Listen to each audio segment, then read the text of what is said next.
नमस्कार महाराज मित्रांनो, दोन बॅगा तुमच्या समोर दिसत आहेत. ह्या बॅगा फक्त आता एकच शेतकऱ्यांसाठी द्यायचे, ज्यांची वेन सुरू होणार आहे, म्हणजे केळीची निसवण होणार आहे.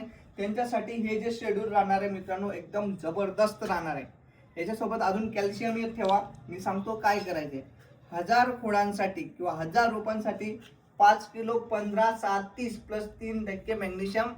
त्याच्यासोबत 15 दिवसांनी किंवा 10 दिवसांनी 5 किलो याराचं 12-0-23 हे द्यायचंय मित्रांनो. तिथून 10 दिवसांनी 5 किलो कॅल्शियम नायट्रेट आणि 250 ग्राम बोरान. असं आल्टी पाल्टी जोपर्यंत तुमचं पूर्ण वेन होत नाही 100% तोपर्यंत द्या. तुम्हाला एकदम जबरदस्त रिपोर्ट नाही आला तेव्हा बोलायचं महाराज. दुसरं काहीच रॉकेट सायन्स करायची गरज नाही.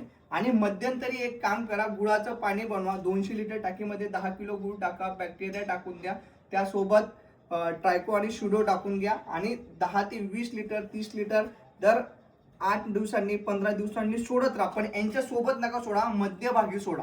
म्हणजे जे आहे जमिनीचं टेम्परेचर मेंटेन राहील. नंतर मायक्रोन्यूट्रॉनची संख्या तिथे वाढेल, कारण की उन्हामध्ये थोडंसं टेम्परेचर जे आहे बदलतं, वरती पानांना त्रास होतो. त्या हिशोबाने जर तुम्ही अशा प्लॅनिंगने गेला तर तुम्हाला एकदम जबरदस्त रिपोर्ट नाही आला तेव्हा बोलायचं महाराज. खतरनाक ग्रेड आहे. आता ही जी आहे इंडिकेमने नवीन ग्रेड काढलेली आहे आणि याराची ही नवीनच आहे, 2 वर्षापूर्वीच आलेली आहे. पण मायक्रोन्यूट्रॉन मिक्स आहे, ही पण मायक्रोन्यूट्रॉन मिक्स आहे मित्रांनो. मॅग्नेशियम देते, त्याच्यामुळे ग्रीनरी लेवल टिकून राहील खूप.